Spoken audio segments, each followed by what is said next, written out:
someone who believed in the power of education, someone who believed in the potential of youth, most of all, someone who believed in the potential of peace, and who lived to see that peace realized. And most of all, thank you to the citizens of Dublin and the people of Ireland for the warm and generous hospitality.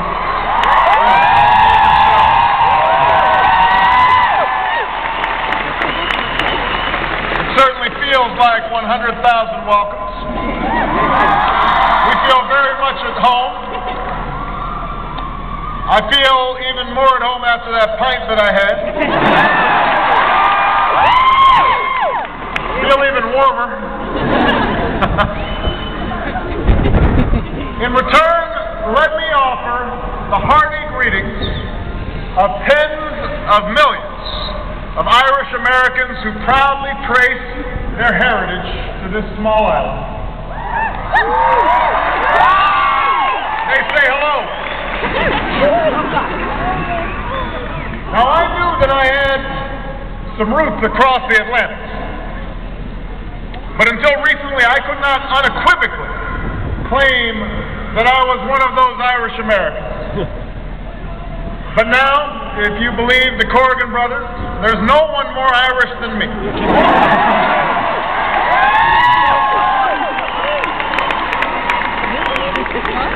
So I want to thank the genealogists who traced my family tree. Right here, thank you. It turns out that people take a lot of interest in you when you're running for president. They look into your past. They check out your place of birth. Things like that.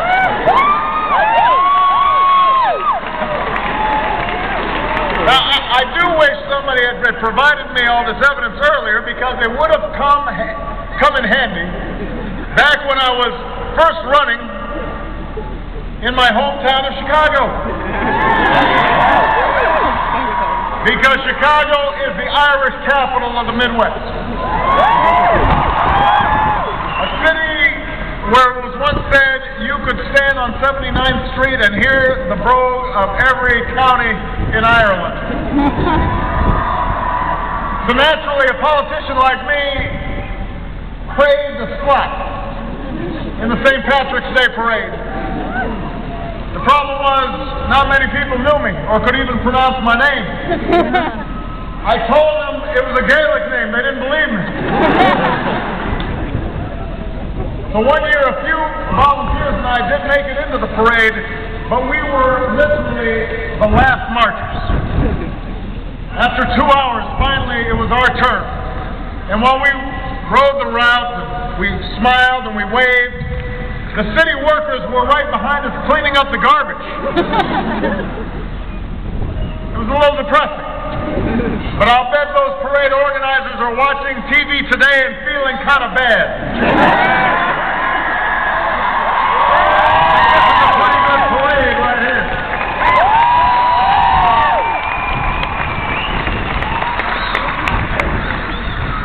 Go Bulls, I like that. We got some Bulls fans here. Now, of course, an American doesn't really require Irish blood to understand that ours is a proud, enduring, centuries-old relationship. That we are bound by history and friendship and shared values. And that's why I've come here today, as an American president, to reaffirm those bonds of affection.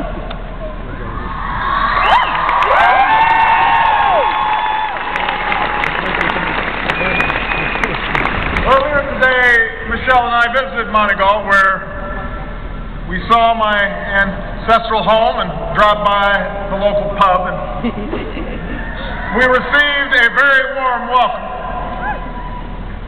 from all the people there, including my long-lost 8th cousin, Henry.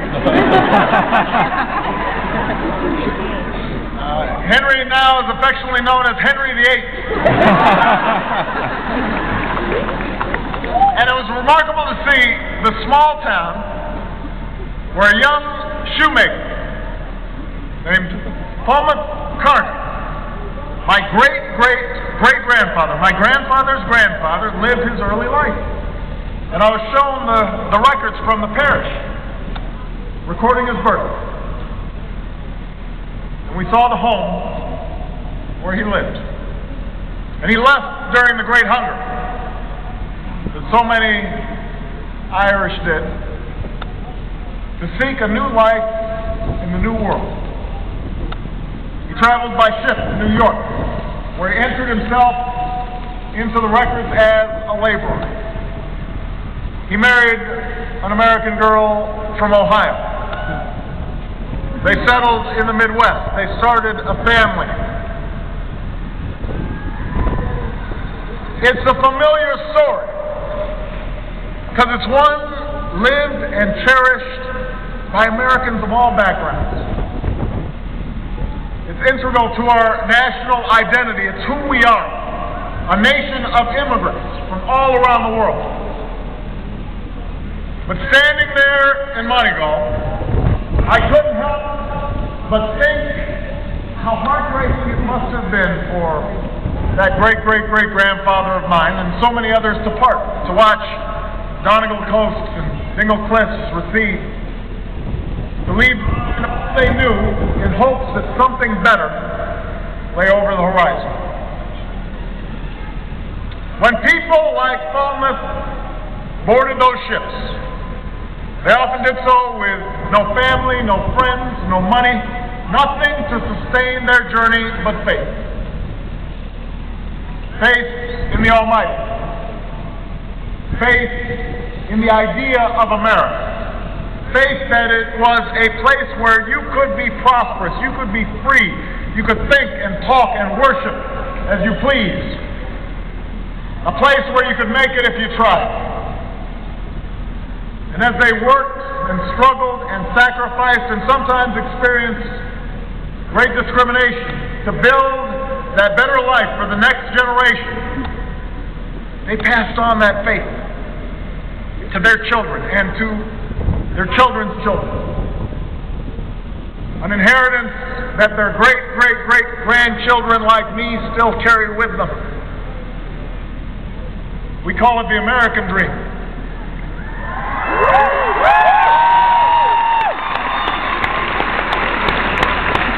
It's the dream that Falmouth Carney was attracted to when he went to America. It's the dream that drew my own father to America from a small village in Africa. It's a dream that we've carried forward, sometimes through stormy waters, sometimes at great cost, for more than 2 centuries. And for my own sake, I'm grateful they made those journeys, because if they hadn't, you'd be listening to somebody else speak right now. And for America's sake, we're grateful so many others from this land took that chance as well. After all, never has a nation so small inspired so much in another.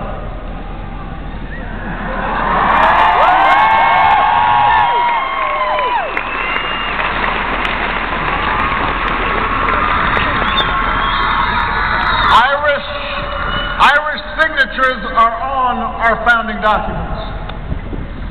Irish blood was spilled on our battlefields. Irish sweat built our great cities. Our spirit is eternally refreshed by Irish story and Irish song. Our public life by the humor and heart and dedication of servants with names like Kennedy and Reagan, O'Neill and Moynihan.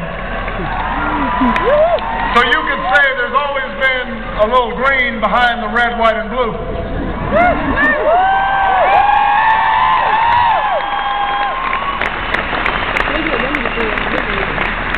When the father of our country, George Washington, needed an army, it was the fierce fighting of your sons that caused the British official to lament, "We have lost America through the Irish."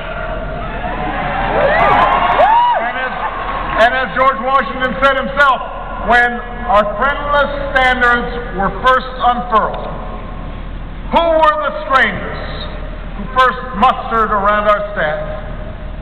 And when it reeled in the light, who more brilliantly sustained it than Aaron's generous sons? When we strove to blot out the stain of slavery and advance the rights of man, we found common cause with your struggles against oppression. Frederick Douglass, an escaped slave, and our great abolitionist